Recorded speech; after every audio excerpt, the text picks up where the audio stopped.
வணக்கம். ஒரு உறவு முறிஞ்சு போகும்போது, நம்ம உலகமே இருண்டு போன மாதிரி ஒரு உணர்வு வரும் இல்லையா? இனிமேல் வாழ்க்கையில வெளிச்சமே இல்ல, ஒரு சந்தோஷமே இல்லன்னு இதயம் அப்படியே பாரமா ஆகிடும். ஆனா உண்மை என்ன தெரியுமா? ஒரு உறவோட முடிவுங்கிறது வாழ்க்கையோட முடிவு கிடையாது. அது பிரபஞ்சம் நமக்காகவே திறந்து வைக்கிற ஒரு புது, ரொம்ப பிரகாசமான அத்தியாயத்தோட தொடக்கம்.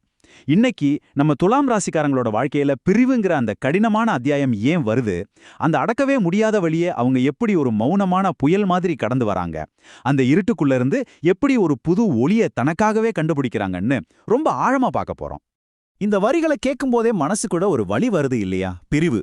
அது நம்ம கிட்ட இருந்து எதையோ பறிச்சுட்டு போன மாதிரி ஒரு வெற்றிடத்தை உருவாக்கிடும். நாம நேசிச்ச ஒருத்தரோட குரலை கேட்க முடியாம அவங்களோட நினைவுகளோட மட்டுமே வாழ வேண்டிய ஒரு தனிமை. அதுவும் துலாம் ராசிக்காரங்களுக்கு இந்த உணர்வு பல மடங்கு ஆழமா இருக்கும். ஏன்னா அவங்களோட உறவுகள்ங்கிறது வெறும் ரெண்டு மனசு சம்பந்தப்பட்டது மட்டும் இல்ல. அது வானத்துல இருக்கிற கிரகங்களோட ஆதிக்கத்தோடையும் தாக்கத்தோடையும் பிணைஞ்சிருக்கு. அவங்களோட காதல் சுக்கிரனால மலருது, ஆனா அவங்களோட முடிவு சனியோட நீதியால எழுதப்படுது. இந்த புரிதலுக்கான பயணத்துல, இந்த குணமடைதலுக்கான பாதையில நீங்களும் எங்களோட சேர்ந்து பயணிக்கணும்னு நினைச்சீங்கன்னா, தயவு செஞ்சு ஒரு நிமிஷம் எடுத்துக்கிட்டு நம்ம ஆஸ்ட்ரோ வாய்ஸ் தமிழ் சேனலுக்கு சப்ஸ்கிரைப் பண்ணிக்கோங்க. நாம ஒன்னா சேர்ந்து கத்துக்கலாம், நம்ம அனுபவங்களை பகிர்ந்துக்கலாம், ஒருத்தருக்கு ஒருத்தர் ஆறுதலா இருந்து ஒன்னாவே குணமடையலாம். பிரிவுங்கிறது பொதுவா எல்லாருடைய வாழ்க்கையிலும் வரக்கூடிய ஒரு அனுபவம் தான். ஆனா துலாம் ராசிக்காரங்களை பொறுத்த வரைக்கும் இது ஏதோ உணர்ச்சி வசப்பட்டு எடுக்கிற ஒரு அவசர முடிவு கிடையாது. பல மாசங்கள், சில சமயம் பல வருஷங்கள் அவங்க மனசுக்குள்ள நடந்த ஒரு பெரிய போராட்டத்தோட கடைசி தீர்ப்பு இது. இது அவங்களோட நீதின்ற தராசுல ஒவ்வொரு விஷயத்தையும் எடை போட்டு கிரகங்களோட வழிகாட்டுதலின் பேர்ல எடுக்கப்படுற ரொம்ப ஆழமான தெளிவான ஒரு முடிவு. இது வெறும் தகவல்களை சொல்ற ஒரு பதிவு மட்டும் இல்ல, இது ஒரு புரிதலுக்கான பயணம். முதல்ல துலாம் ராசிக்காரங்களோட பிரிவு ஏன் மத்தவங்க மாதிரி ஒரு சாதாரண பிரிவு இல்லைன்னு புரிஞ்சுக்க போறோம். அப்புறம் அவங்களோட அமைதிக்கு பின்னாடி ஒழிஞ்சிருக்கிற அந்த மௌனமான புயல் என்ன, அவங்க எப்படி எந்த வாக்குவாதமும் இல்லாம ஒரு உறவை முடிவுக்கு கொண்டு வராங்கன்னு பார்க்க போறோம்.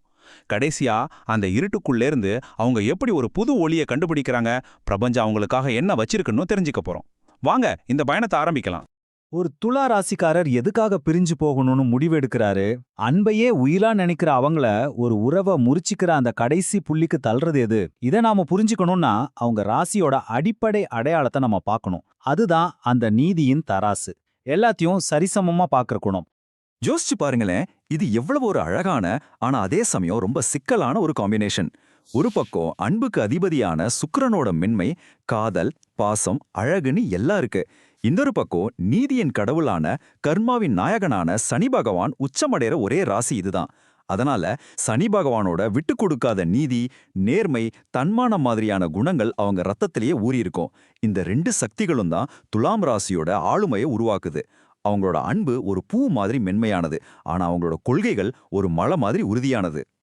அவங்களோட போராட்டத்தோட மையத்தையே இந்த ஒப்பீடு ரொம்ப அழகா காட்டுது. ஒரு உறவுல அவங்க தன்னோட தட்டுல அன்ப, பாசத்தை, புரிதலை, விட்டு கொடுத்தலுன்னு எல்லாத்தையும் போட்டுக்கிட்டே இருப்பாங்க. அவங்க கொடுக்கறதுல என்னைக்கும் ஒரு குறையும் வைக்க மாட்டாங்க. ஆனா எப்போ எதிர்பக்க தட்டுல அநீதி, நியாயமில்லாத பேச்சு, சுயமரியாதைக்கு வர பங்கும் இல்லனா இந்த உறவே ஒரு தலைப்பட்சமா இருக்குங்கிற பாரம் அதிகமாகுதோ, அப்போ அந்த நீதியின் தராசு மெதுவா ஆனா நிச்சயமா சாய ஆரம்பிக்கும். அவங்க எவ்வளவு வேணாலும் விட்டு கொடுப்பாங்க, ஆனா அவங்களோட அடிப்படை கொள்கைகளான நீதியையும் சுயமரியாதையும் ஒருபோதும் விட்டு கொடுக்கவே மாட்டாங்க.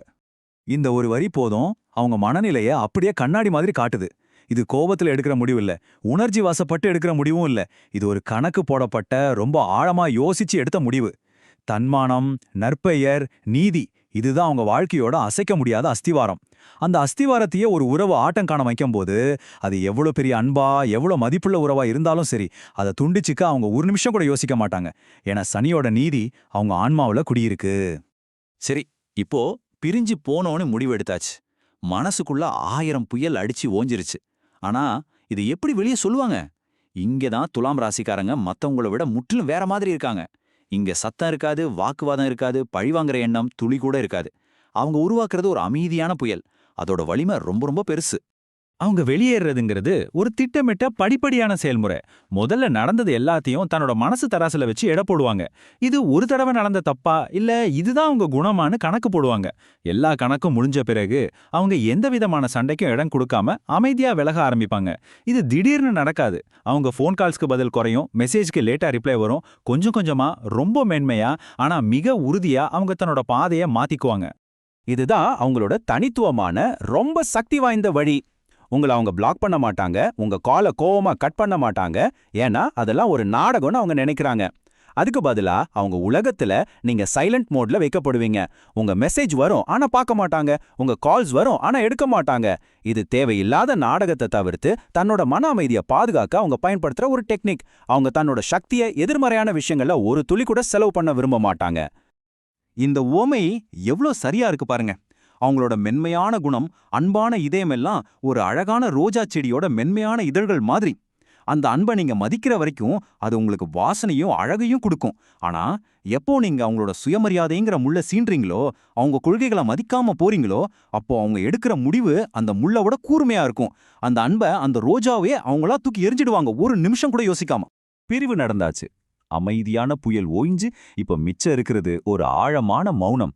அந்த மௌனத்துல இருக்கிற வழியிலிருந்து அவங்க எப்படி மீண்டு வராங்க?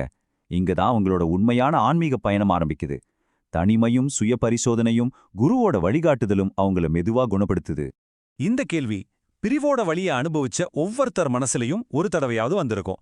எல்லாம் முடிஞ்சு போச்சு, இனி என் வாழ்க்கையிலே வெளிச்சமே இல்லைங்கிற மாதிரி ஒரு இருட்டு வந்து நம்மள சூழ்ந்துக்கும். நம்பிக்கைங்கிற வார்த்தையே அர்த்தம் இல்லாம போகும்.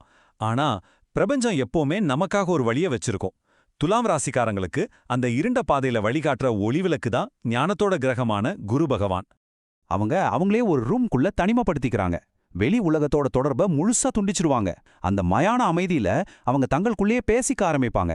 அப்போதான் ஞானத்தோட கிரகமான குரு பகவானோட குரல் அவங்க மனசுக்குள்ள ஒலிக்க ஆரம்பிக்கும். நடந்ததெல்லாம் நன்மைக்கேன்ற புரிதல் மெதுவா வரும். அதே நேரம் அன்போட கிரகமான சுக்கிரனும் மாய கிரகங்களான ராகு கேதுவும் பழைய இனிமையான நினைவுகளை கிளறி விட்டு ஒருவேளை நாம எடுத்த முடிவு தப்போன்ற குழப்பத்தை உருவாக்கி வலியை அதிகப்படுத்தலாம்.